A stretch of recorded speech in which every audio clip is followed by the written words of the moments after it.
You're listening to the AfterBuzz TV network, now the largest new media platform on the web, and your #1 source for after-show entertainment. Very good, Dean Johnson.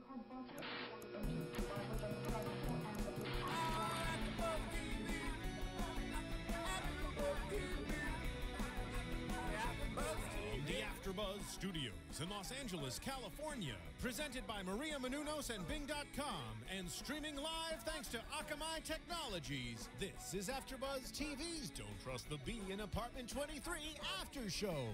We'll break down tonight's episode and get you all the latest news and gossip. If you'd like to buzz in on tonight's show, you can buzz us at 424-256-1729. That's 424-256-1729. And now, another post-game wrap-up show for your favorite TV show. It's AfterBuzz TV's Don't Trust the Bee in Apartment 23 After Show. But I can tell you she's Hey everyone, welcome. Bing is for doing, and we are here doing another AfterBuzz TV after show for Don't Trust the Bee in Apartment 23. I am Tiona Hobson, and I am joined tonight with... I'll go. I'm Jason Ikeler. And I'm just, I'm the guy usually behind the booth, but I'm Stephen Lemieux. Yeah, he actually got to watch the episode with us and everything today. That's I know. different. Love it. And so taking his place behind the booth tonight is the lovely Marissa. Hey guys. Yay. Yay, Marissa. Woohoo. Yep. You'll notice that the show I'm is here. actually 3 times better with Marissa behind the booth than when I do.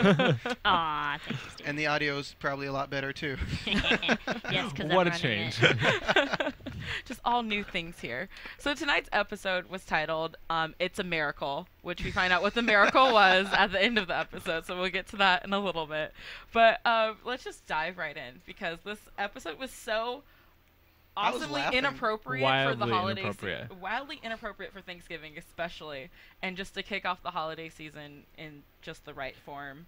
So I know that it starts off with Chloe making phone calls in her kitchen to all the older married guys that are like her lovers, and she's just going down the list of guys and giving them phone calls to make it really awkward for them when they're spending time with their Well, because family. they're at Thanksgiving dinner with their families. So she's like calling these guys and like, hey, is your wife there? I remember when we had sex. I'm pregnant with your child.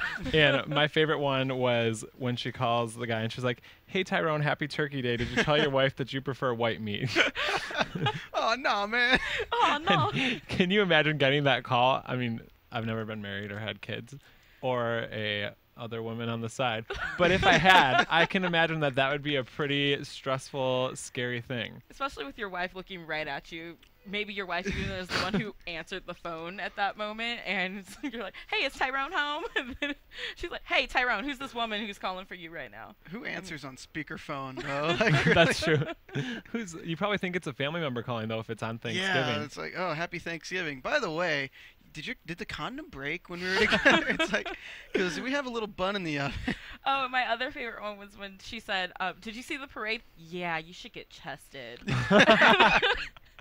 I actually watched an interview with Kristen Ritter with ABC7 in New York, and she was saying that when she's playing Chloe, she likes to make her the likable bitch, where she says something inappropriate, but then she has fun doing it. And I think you see her doing something like this, where she's having a lot of fun ruining people's marriages.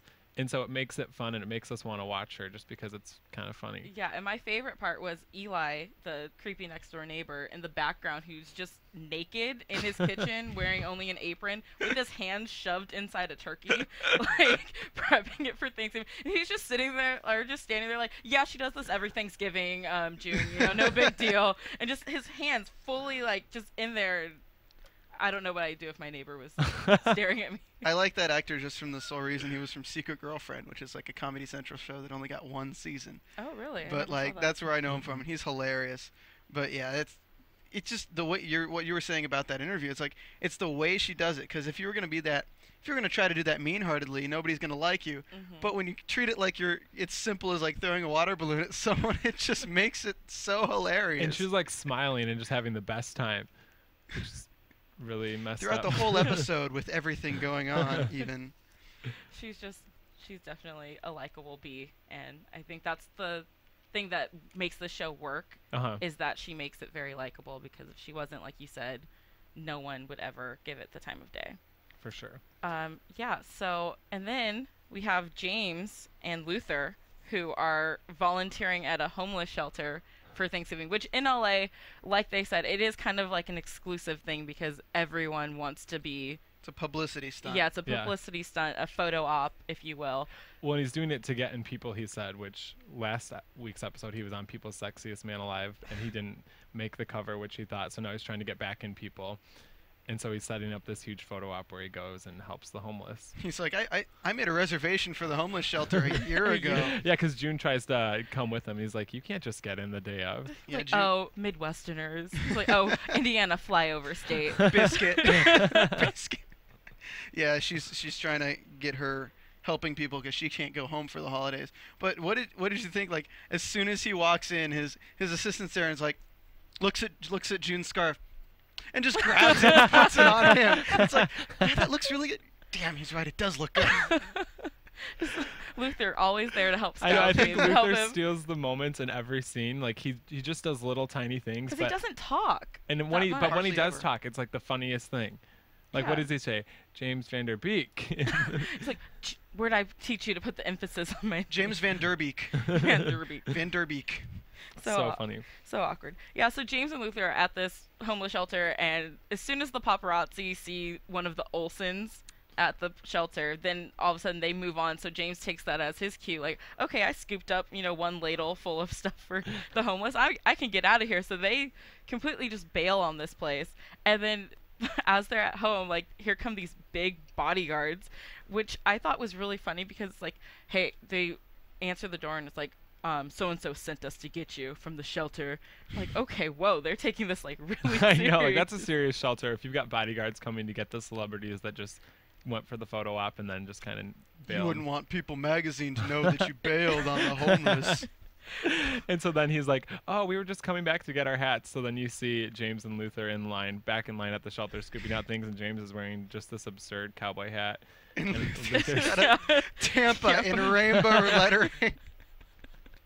We just forgot our hats. We just forgot our hats that we wear out all the time. at the shelter. At If you the didn't know, shelter. here at AfterBuzz, whenever hosts are late, that's what they say. It is. Sorry, I forgot my hat at home, guys. Just went I back know I wear a together. headset, but I needed my hat today. Exactly. Yeah, and then I loved how when it was lunchtime at the shelter, and James, they're like, oh, I need to find Luther. He needs to go pick me up my lunch. And the guy's like, no, we eat here. And James's face was so genuine. He's like, I don't want to eat here. I don't want to stay. Well, and then it's really sad, too, because you see him eating with this homeless kid, and the homeless kid is telling this story about how he, like, the softest thing he ever had was a garbage bag full of pillows. And it has that nice little moment where it looks on his face, and he's just like, and then it says what he's thinking. He's just like, I've been chewing this turkey for a really long time. And it's like this montage of this kid pouring his heart out of his, like, all his troubles in life. And he's just like, that can't be a tendon. Is that a tendon? I don't eat tendons. No, I don't want to eat this tendon. I need to spit this out. Oh, let me just have some of my orange drink. There's lipstick on the cup. They're reusing cups. I know, because when you're watching it at first, I thought, like, oh, James has a heart, and he's feeling really Yeah. bad for this kid. And then you see what he's thinking, you're like, nope, he's still the same old James Van Der Beek. And the kid was so cute too, and he just calls him the sad kid. This sad kid's sitting across from me, like talking about all this stuff that's happening, and all I'm thinking about is the food I'm chewing right now. And I was like, oh, Like here, James. let's play a game with how this scene kind of worked. Marissa, when I say yes, cut away from camera onto Jason. Okay, cut to Jason. Now cut back to me. Cut to Jason. Cut back to me. Cut to Jason. Cut back to me. I mean, that is how the scene was. People don't know what you're doing on iTunes. I don't know what I'm doing, and I'm sitting here. I don't know what just happens for everyone on iTunes, but For iTunes, we were cutting away from the camera and then cutting back to me doing some ridiculous stunt that the kid was doing because it kept switching between him and then the kid doing some random story. We have no idea what it is. It's all in the hand motions. It's like It's he's really- Italian.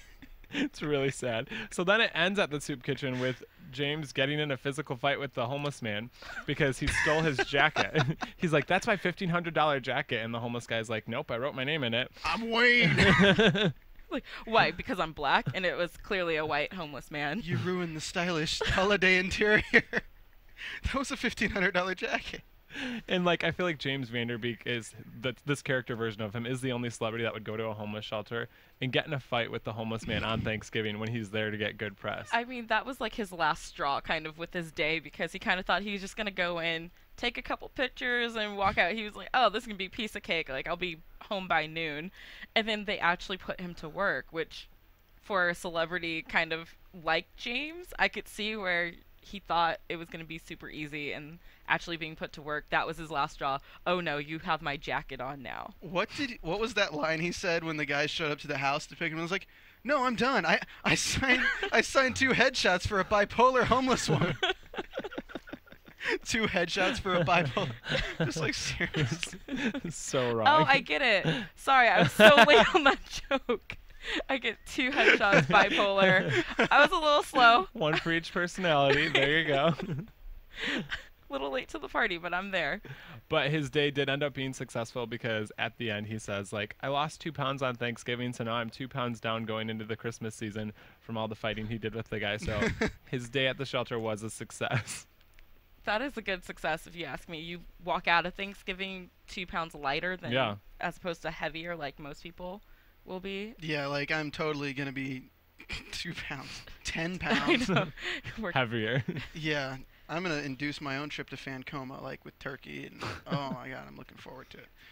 But, off topic. Yeah, Back just on. a little bit. Before we move into the big Chloe and June storyline, just want to take a quick minute to let everyone know that if you aren't watching us live on AfterBuzzTV.com, you can subscribe to our podcast on iTunes. You can go on, search for us under AfterBuzz TV. Please like and subscribe to our podcast. Leave us a comment. Let us know how we're doing. Let us know what you like, what you don't like, and what we could do better. And also tell a friend, spread the word, and send us some love. Yeah, I'm going to put it in steps. You got step 1. You go to iTunes and put in the search engine, AfterBuzz, don't trust. And then the first thing that pops up is going to be, don't trust a B. And you go about 3/4 down the page. You see those little stars. You want to click on the 5th one. And then you're going to write a review about how much you love us. And then you're going to tell your friends to do the same thing. You're going to tell your friends. I feel like we're like slow jamming. I the know. music right It now. reminds me, I don't know if I can say the word, the Justin Timberlake SNL sketch, the thing in a box. Step 1. Yeah, okay, we're not going to get into that. Again, off topic. But yes, the main storyline of this, it was great. It was great. I mean, you have June over here who's just trying to find a way to do her family tradition of helping someone out for Thanksgiving. She goes through all these different scenarios of trying. She tries to offer a homeless man a muffin. He's doing a gluten-free thing. There's that other awkward moment where she's like, oh, I was vegan once and I couldn't even go to the gym. And he's like, well, it must be nice you can go to the gym with 2 legs. I only have 1. You just see his poor little leg. She's like, well, I do like your sock. And then the next one. The next one was, she was trying to help her neighbor with the groceries. This little old lady. This little old lady, and she's offering to help her, and the old lady starts going, rape! Rape! So then she gets her husband out, and she was like, this little white girl's trying to rape my wife right now. And then Chloe comes in and calls June out. She's like, did you just try to rape the neighbors? And June's like, I'm not attracted to either of them. Chloe's like, well, I could see her back in her prime. Maybe. She was a little something way back when. Way back when. So then Chloe has the idea to take her to the Indian casino to give back there by gambling away money and drinking with. Thus instilling the nickname Sacagawea upon June. And, of course, when they get in the cab, they get out, and June realizes that they're not actually at the Indian casino. They are, in fact, at Chloe's parents' house for the Thanksgiving that Chloe did not even want to go to because she basically doesn't like her mom, and her parents have been weird ever since her dad cheated on her mom with that whore. That whore being June. Dry humped him. She dry humped her dad. That's just awkward. Anyways. Really funny. Really funny. So June didn't want to go inside. Chloe explains to her, oh, don't worry about it. I already explained to my mom that, you were the one that my dad cheated on, because she thought it was some older woman, but it was actually like a young, hot piece of ass. and and then goes in to explain that she told her mom Karen also that June is now wheelchair bound because of a horse riding accident. She broke her pelvis in 60 places. 60 places. And so she's saying to June, like, you have to be in this wheelchair now because it'll level the playing field with you and your mom. Like, yes, you cheated with my dad, but now you're going to be okay because you're both in wheelchairs. And for some reason, June actually buys it and agrees to do it. And of course, Chloe does say that this is just going to be a quick 5-course meal, and so they'll be done in 9 hours tops. Yeah, 9 hours tops. Best line of the show. Best line of the show. I can't even talk right now. I'll say it. So June's like, that's going to bleed into Black Friday, and Chloe pounces in and she's like, you can have sex with black men any day of the week. I'm never gonna look at like like Amazon.com Black Friday sale. I'm like, oh my god. Every commercial from Black Friday after that moment was just a little bit awkward. Yeah, It's like you just feel dirty. This is why I genuinely do like watching this show, because even from the outside seeing previews for it, you're like, oh, it's kind of a girly thing, the two girls having their friendship thing. It's like, no, it doesn't matter if it's set up like that. They have really good writers, and good writers are really all that matters in a really good TV show nowadays. Well, and I think the humor on the show too, it's something that like normal people joke about on a day-to-day basis, and it's not trying to be like politically correct. So like things that we would probably joke about not on camera, they're joking about on camera, which makes you feel a little better about your humor, I guess. You feel a I'm little not less that messed morbid. up. You feel better about your racist jokes when you see them on TV, right? Yeah. A little bit. If it's on TV, then it's all okay. Oh, God bless It's America. not racist if it's funny. I'm trying to remember what the grandma said she was thankful for. Sorry. Oh, what did the grandma say she was thankful for? Oh, it was for... I can't remember. We'll get back We'll to get it. to that. Someone will remember, or tweet us or something so that we remember what she was thankful for. But the biggest thing that was happening at this Thanksgiving thing was that Karen, who's Chloe's mom, was being so nice to June. Super nice. Super nice, helping her out with, adjusting to being in a chair, making her a tampon purse to put on the side, which you guys might not understand, but that actually would come in handy. It's like, these are just the steps. They explain the steps to giving someone a hug in a wheelchair. Okay, so my legs are like this. All right, now go ahead and lock your wheelchair. Go ahead, pop your lock. All right, now I'm going to move my body forward. Okay, now you scoot forward. Okay, here we go. And then... We're hugging now. We're hugging now. We got it. We're hugging now. And poor June the whole time, like, you can tell she feels guilty about, like, doing this stuff, but she's, like, so into her character of being crippled that she's, like, going along with it. She's like, oh, yeah, that would be nice. Because ever since she got that drink holder installed in the side of it, she's been drinking white wine. And what did they say? They were like, you're Sacagawea. We're going to go to the Indian resort and drink white wine for Thanksgiving. She certainly lived up to that. She did drink a lot. And then you have Chloe's dad, Scott, on the flip side of this, being super awkward. Like, and totally avoiding June the whole time. standoffish. And you kind of think like June's thinking, hey, he clearly has a problem with people in wheelchairs because he is kind of... She even said, the last time you saw me, my toes were in your mouth. Like, why are you avoiding me? It's like, go away. It's like she's in his house on Thanksgiving. She's basically doing to him what Chloe did to all those people on the phone. Yep. Like, in a way. She really is. And of course, And he runs upstairs. I have to go. Oh, that was the timer. Better go check on the turkey in the kitchen. Runs upstairs. So then Karen tries to help June, like, onto that. What is stair that called? chair. The Like, stair stair chair. chair. And it's going so slow, and then by the time she gets up there, he's running back down the stairs. It's like, oh, I have a knitting project in the side if you want to work on that. And the cat's just like this. Well, and then this whole time, too, Chloe and Karen are fighting, and Chloe just keeps saying, like, God, my mom ruins everything. She ruins Thanksgiving, and just this whole drama. She goes upstairs. She's like, I had to put my hair up now because my mom likes it down. Well, like, as soon as she opened the door, like they knock welcome shots. Welcome soup shots. You never liked my soup shots. I hate you, Mom! Like, you've never tried them either. I'll try them in hell! And I think it's funny, too, because she was saying, like, me and my mom always get in this big Thanksgiving Day fight, and I don't know about you guys, but I get in a fight with my parents every holiday, regardless of what happens. It's really sad, but there's just always some family drama. Sorry, Mom, if you're watching. But there's always a fight. I leave the room on Thanksgiving because it's not really me who gets in the fight, but no matter what, my parents and my relatives will get in a fight. It's promise. Like, that's what holidays are all about. Nope. Fighting so you can make up and bring themselves together. We sing and act out like Jackson 5 choreography at my house. It's a very happy time for the holidays. Nope, just me? Nope, that's just you. Awkward. Sorry about it. You're like making stuffy. A, B, C, as easy as 1, 2, turkey. You know what? Don't be surprised. I'm not promising that it's going to be on key or actually look good, but we're getting off topic again. I would love to see that. So all of this leads up to the big dinner scene when everyone's finally sitting down to enjoy this lovely meal. June is now drunk, fully into her part. Fully into her part, and she's committed to this role. Yeah. She has thought about, what the doctor's bills were going to be like, having 60 bones broken in her pelvis and all this. So they're going around the table saying what they're thankful for, and no one says they're thankful for having legs. And this just is the trigger for her. She just goes off. And she says something like, because I think Chloe tries to call her out on it, and she's like, I'm Sacagawea, I'm on a cone, I'm money, bitch.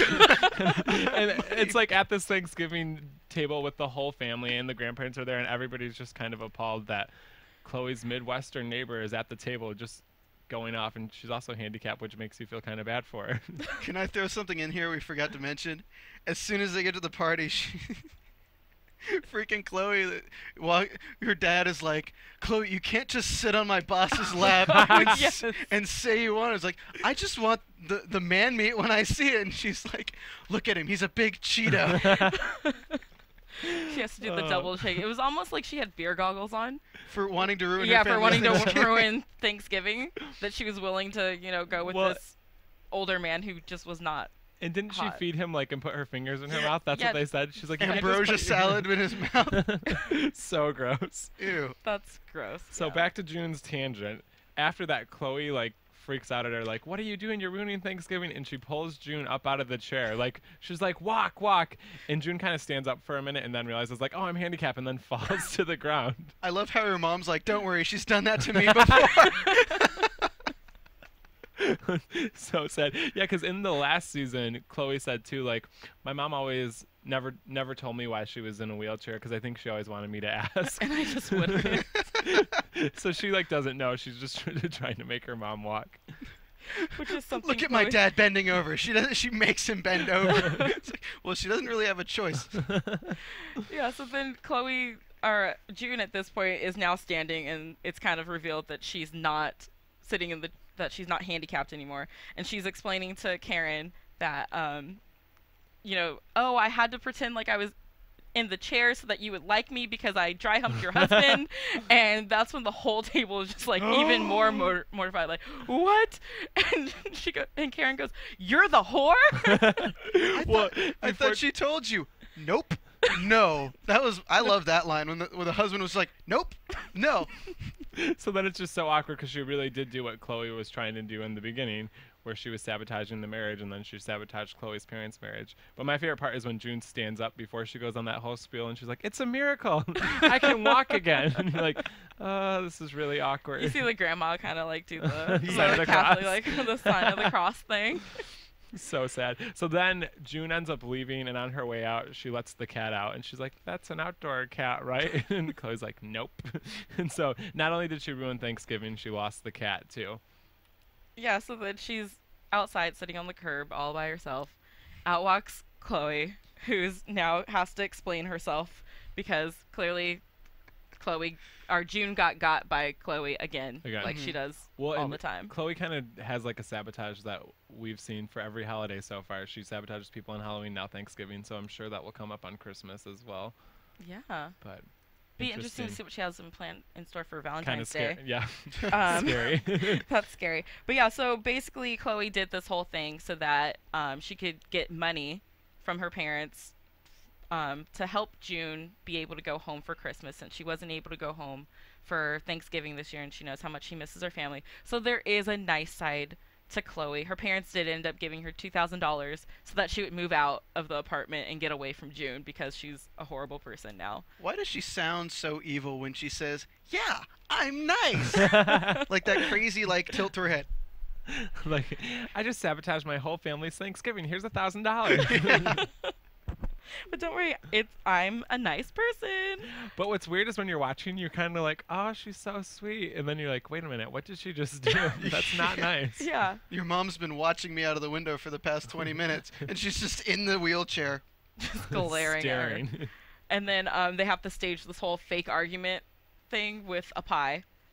Chloe hands June the pie and is like, okay, now pretend that we're yelling at each other because my parents have to think that I'm actually moving out from the apartment with you, and then go down the street and I'll meet up with you later. And their fake argument it's really funny. Was really funny because it was like a normal conversation, just they were pretending to yell at each other. Like if you're watching on the outside, it looks like they're just screaming, but she's like, I want to pick up a pie on the way home. We'll just do this whole AfterBuzz TV interview like this. We're looking really angry, but we're not. We're not angry at all.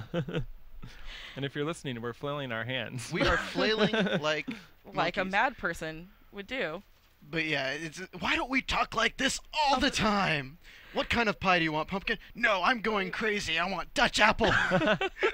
Which is another great moment of the show when it ends and June and Chloe are there eating the pie. At their apartment. Chloe sticks her finger in the pie and she's like, so this is what guys do when they can't make love. And she sticks her finger in the apple pie and she's like, oh, I get it.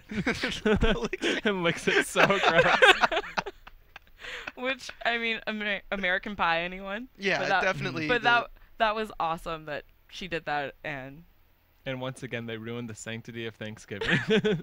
Pretty much. And then at the end, one of my favorite lines, because it kind of sums up the whole show, was June when she's sitting in the middle of James and Chloe at the end of the episode, and she goes, I'm caught in the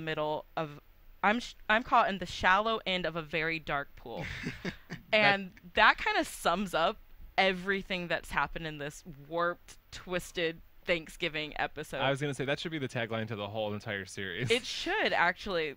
Like, she's just caught in the middle of these two dark and very self-absorbed type of people who... Well, if June's listening right now, I have some advice for her. You just got to keep on wheeling. Well, what's sad too is she is like every episode she kind of gets caught up in their schemes, and like she gets a little crazier every time. Like I don't think June in the first season would have pulled off this whole scheme in a wheelchair, but now we've seen her character kind of grow to be just a little bit crazier. Yeah, she's money, bitch. She's money, bitch. She's got this. All right, so that's pretty much the episode. Let's move into some news and gossip. AfterBuzz TV News. Jason.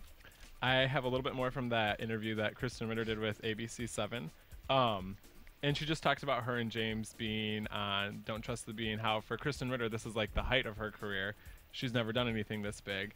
And James Vanderbeek has had like highs in the past with Dawson's Creek. And so she was saying they both approach the show the same way because they're so grateful for it at this point in their lives. So I thought that was interesting, just because you always wonder how he views the show, just because he's making fun of himself and he did have this huge character before. But she says they both have a good attitude about it. And I'm going to save my other bit of news for my prediction. So it's kind of like, since she's at the beginning of her career, it's a big thing. Since he's at kind of like, usually stars from shows like that taper off, he's more like, oh, well, this is great. I get my second win. That's pretty cool. I mean, it's good that they remain humble and stuff. And I like that he's making his second win by making fun of himself and the character that is like this iconic role that he played that launched his career in the first place. Like, without that, he would have nothing, and a lot of people wouldn't go back and poke fun at that. They would...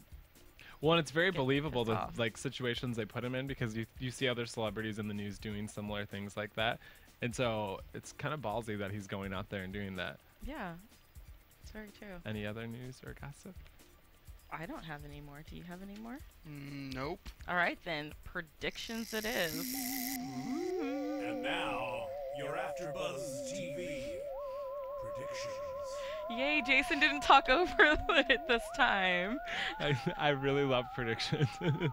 So why don't you start us with predictions? My prediction is a spoiler alert, so plug your ears. Spoiler alert! Spoiler alert! Kristen Ritter also said in her interview with ABC7, good interview, check it out, that her and James are going to have a falling out on the show. And their characters get into this big scuffle, and they have to kind of take a break from each other. I can What? only see Kristen Ritter winning that scuffle. I know. I don't see him being smart enough and all in his character to win anything against her. Well, and I think they're both kind of manipulative people, so that's going to be kind of scary but really funny to watch to see them both going at it. Yeah. That's going to be fun. My prediction is that hopefully with that, we'll tie in more of James's Dancing with the Stars storyline that we saw in season 1, and I predict that he's going to win it. He's going for the... In it to win it. He's in it to win it. You have anything you want to add? I have a prediction that they could go the way for the Christmas episode. Okay. I'm thinking, you see, like, you know how they have, like, the presents that they always give away for the thing? Her going and, like, writing down all the wallpaper and the dimensions of the boxes and then making her own boxes and wrapping them those and then replacing them. Stealing gifts for the homeless. That's so good. I could see her doing that. And re-gifting them. No, giving them to... Those are her gifts. Like, she saves money on Christmas presents by taking them from this one place every year. I could definitely see her doing that as well. Well, if you guys want to keep talking about the show, where can they find you guys on Twitter? On Twitter at Ikeler, Ikeler. You can find me on Twitter at StephenLemieux. Stephen Lemieux. Yeah, that's a lot to know. Yeah. I am at TweetT22, TWEETEE22. If you guys want to check out any of our other shows, just go to AfterBuzzTV.com and have fun with it. Have a happy Thanksgiving from Happy all of us here. Thanksgiving. Yeah. And we'll see you guys in 2 weeks because the show's not on next week. Sad, but see you in 2 weeks. From Bing.com, executive producers Maria Menounos, Kevin Undergaro, Phil Svitek, and the entire AfterBuzz TV staff, we would like to thank you for listening to AfterBuzz TV Network. To watch or listen to other after shows and post comments or questions, be sure to visit AfterBuzzTV.com. I'm Sir Richard Wentworth, and this has been a presentation of AfterBuzz TV. Buzz you later. The views expressed herein are those of the hosts only and do not necessarily reflect the views of AfterBuzz TV or its owners or principals.